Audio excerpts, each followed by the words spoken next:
भारत एक ऐसा देश जिसे इसके समृद्ध इतिहास और जीवन संस्कृति के लिए जाना जाता है। One of the perfect civilization कहा जाने वाला भारत के कई शहर अपने चमक दमक के कारण जहाँ हमेशा से लोगों को आकर्षित करते आया है, वहीं दूसरी ओर इसकी समृद्धि और शालीनता ने किसी समय में इसको दुनिया का श्रेष्ठ देश होने का गौरव प्रदान किया।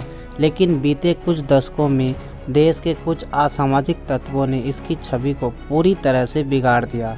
इसके व्यस्त सड़कों और जीवंत वातावरण के नीचे एक दुखद कथा छुपी है जिसने बहुतों को झकझोर दिया है।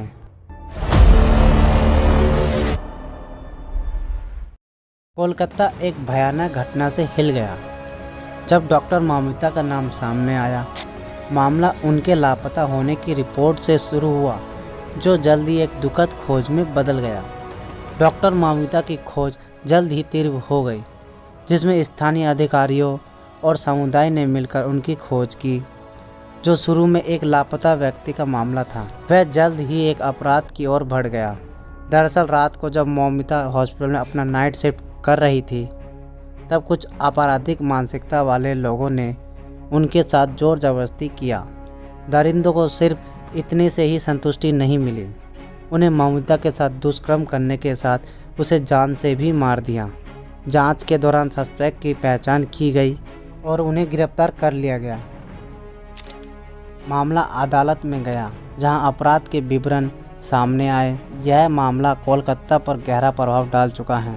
गाइस, हमने एक रिसर्च किया और कुछ मेजर रेप केसेस फाइंड किया है।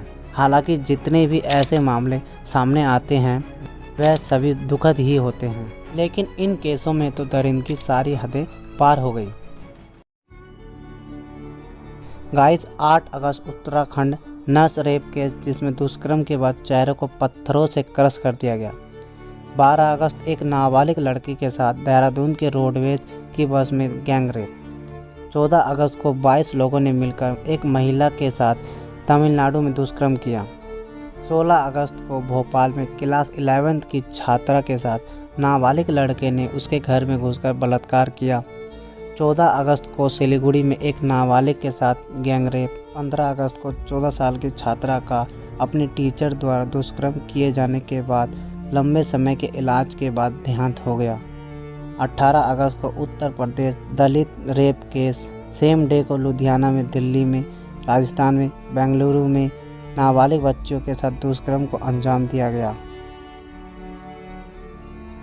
ये सिर्फ नाम ही नहीं है, ऐसे सैकड़ों नहीं करोड़ों नाम हैं जिनका जिक्र तो हर बार हुआ, लेकिन सिर्फ 2 दिनों के लिए। 2 दिन में सब भूल गए और फिर इन आपराधिक मानसिकता वाले लोगों को गर्दन उठाने का एक और मौका मिल गया, जिसका परिणाम हम सब ने एक के बाद एक ऐसे केस में देख ही लिया। एक रिसर्च की माने तो भारत में हर वर्ष में औसतन 30,000 से 40,000 बलात्कार के मामले दर्ज होते हैं। रिसर्च की माने तो भारत में हर 16 मिनट में एक रेप होता है।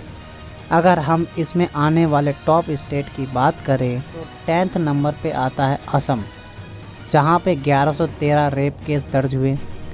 9th नंबर पे आता है दिल्ली, 1212 केसेस। 8th नंबर पे आता है छत्तीसगढ़, 1246 केसेस। 7th नंबर पे आता है झारखंड, 1298 केसेस। 6th नंबर पे आता है ओडिशा, 1464 केसेस। 5th नंबर पे आता है हरियाणा, 1787 केसेस। 4th नंबर पे आता है महाराष्ट्र, 2904 केसेस। 3rd नंबर पे आता है Madhya Pradesh, 3029 cases. 2nd number पे आता है Uttar Pradesh, 3690 cases. 1st number पे आता है राजस्थान, 5399 केसेस। इसे आंकड़े से तो लगता है कि ये एक आम क्राइम बन गया है।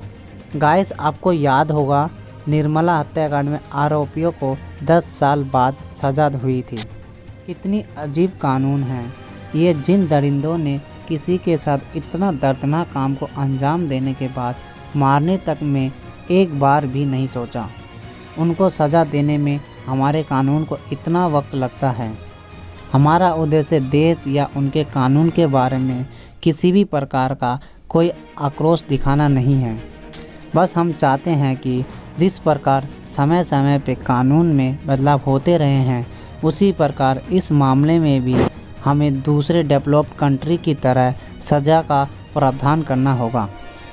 तभी हमारी बहन बेटियां सेफ रहेगी और देश के भीतर से मजबूत बनेगा, और तब ही सही मायनों में हम कह पाएंगे बेटी बचाओ बेटी पढ़ाओ। धन्यवाद।